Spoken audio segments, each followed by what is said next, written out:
সেদিন বাইরে প্রচুর পরিমাণে বৃষ্টি হচ্ছিল।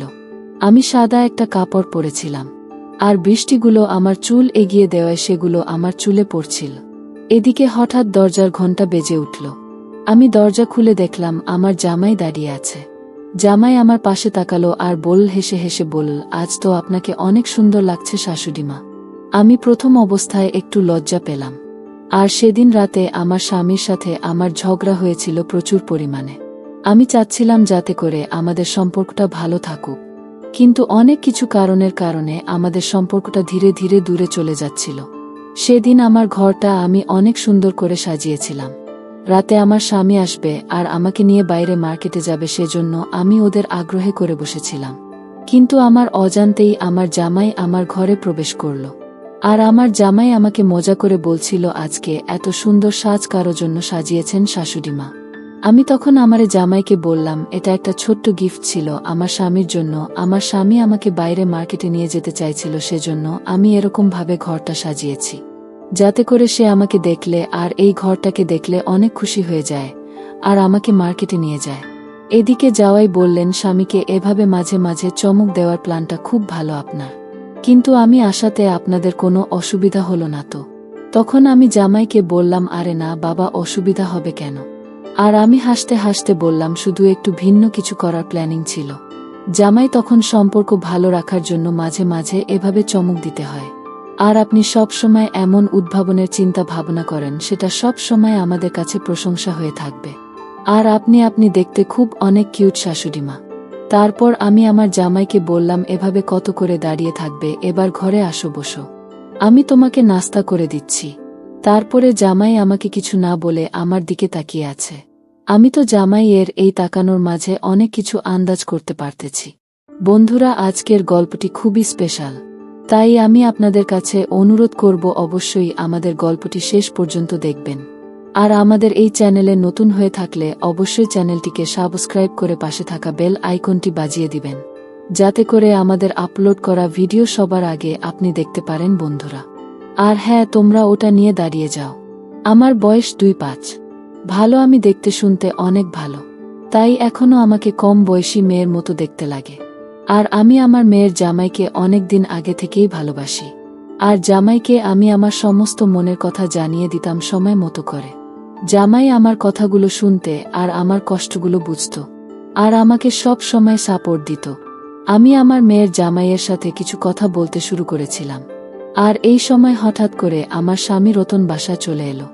সে অনেক আগে থেকে বলেছিল যে আজ ও 1 ঘন্টা আগে আসবে, কিন্তু সেই আগের মতোই আবার সে দেরি করে বাসায় এলো।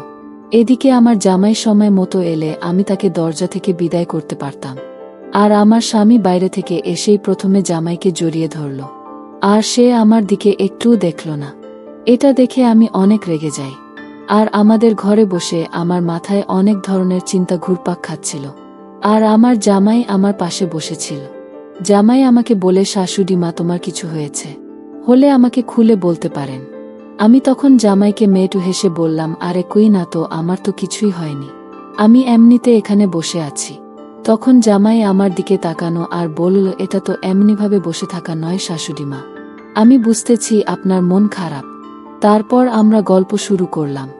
গল্প করতে করতে আমাদের সাজানো ঘরটা আমার জামাইকে দেখালাম। এরপর জামাই আমাদের ঘরটা দেখে শুনে বলল, অনেক সুন্দর হয়েছে ঘরটা সাজানো শাশুড়িমা। আমি ভেবেছিলাম যে রাগ লাগবে, আমি রতনকে এই ঘরটা দেখাবো, আর রতন অনেক খুশি হয়ে যাবে। এরপর জামাই আমাকে বল, সুন্দরীদের মাঝে এই সমস্ত কিছু গিফট করা দরকার, যাতে করে সম্পর্কটা আরও মিষ্টি এবং মধুর হয়ে থাকে। আর যদি আপনার কোনো সমস্যা হয়ে থাকে তাহলে আপনি আমাকে মাঝে মাঝে করে বলতে পারেন। আমি আপনার সমস্ত সমস্যার আর চাহিদা মিটানোর কথা মাথায় রেখে চলি। আমার জামাই এরকম কথা শুনে আমার মনটা অনেক হালকা হয়ে গেল। আর আমি নিজেই নিজেকে সান্ত্বনা দিয়ে স্বাভাবিক হতে শুরু করলাম, কারণ আমার স্বামী রতন আমাকে ভালোবাসে না, আর অফিসের কাজের চাপে সব সময়। এরপর জামাই অফিস যাওয়ার আগে আমাকে বলল, আপনারা যদি চান তাহলে আমি আপনাকে রাত্রেবেলা খাবার রেস্টুরেন্টে গিয়ে খাওয়াবো। কাল আমি ভুল সময়ে এসে আপনাদের পরিকল্পনায় ব্যাঘাত ঘটিয়েছিলাম, আর আজকে আমি অনেকটা দেরিতে চলে আসব, যাতে করে আপনাদের কার্গের পরিকল্পনা আজকে পূরণ হয়ে যায়, যাতে আপনারা কালকের মতো করেন নিজের মতো করে সময় কাটাতে পারেন। আর তারপরে আমি হাসতে হাসতে জামাইয়ের এসব কথা মেনে নিলাম।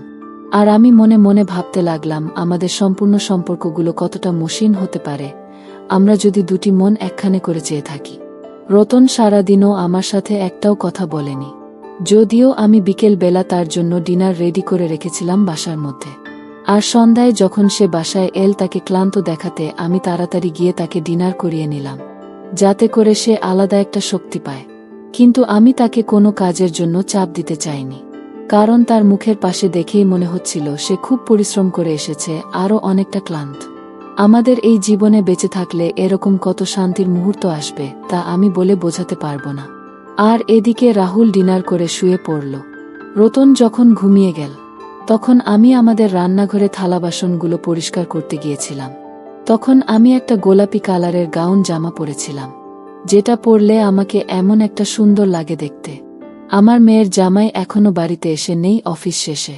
আমি মনে মনে ভাবতে লাগলাম আমি ওকে এখনই ফোন দিব, কিন্তু তার আগে আমাদের দরজার কলিং বেল বেজে উঠল।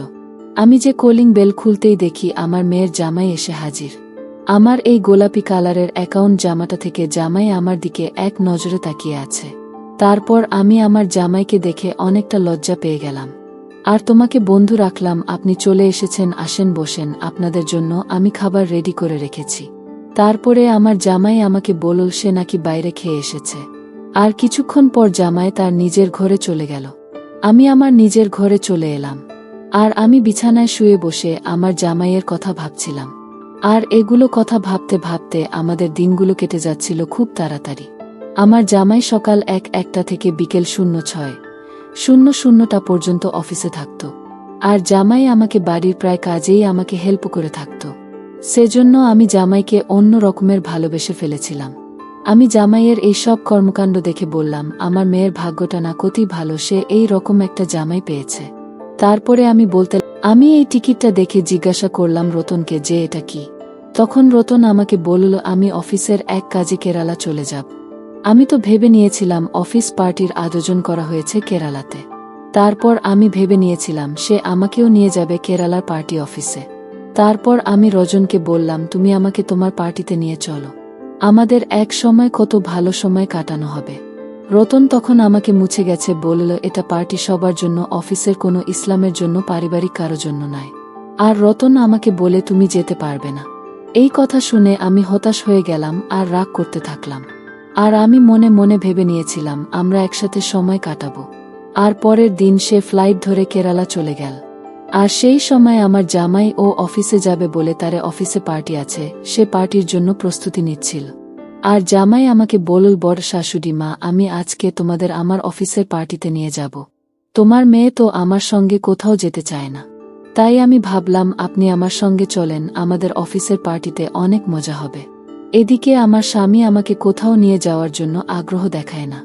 আর আমার জামাই আমাকে একটি ভালো সময় কাটানোর জন্য তার সঙ্গে নিয়ে যেতে চাইল। আমি অনেক সুন্দর একটি লাল শাড়ি পরেছিলাম। এটা পরে আমাকে দেখতে শুনতে অনেক সুন্দর লাগছিল, যদি বাবার বয়সটা ২-৫ বছর। তারপর জামাইয়ের সাজা গুজব হয়ে গেলে আমি নিজে সাজুগুজু করে আমি জামাইয়ের সঙ্গে তার অফিসের দিকে হাঁটতে শুরু করলাম, ঘরবাড়িতে তালা লাগিয়ে। আর আমি তো জানি যে আমার হাজব্যান্ড ৪ দিন বাসায় আসবে না, অফিসের কাজে কেরালা চলে গেছে। আমরা একসাথে খুব ভালো সময়েরই কাটিয়েছিলাম। আর এই পার্টিতে অনেক কিছু শিখতে পেরেছি, আনন্দ করেছি।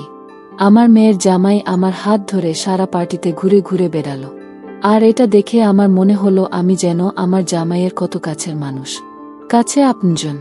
এইভাবে সে আমার মেয়েকে কোনোদিন নিয়ে বের হয়েছে কিনা তা আমি বলতে পারবো না।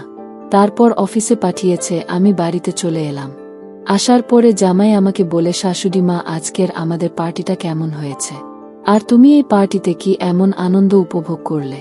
তখন শাশুড়ি মা বলে আরে আজকে তো তোমাদের অফিসের পার্টি তো অনেক সুন্দর হয়েছে।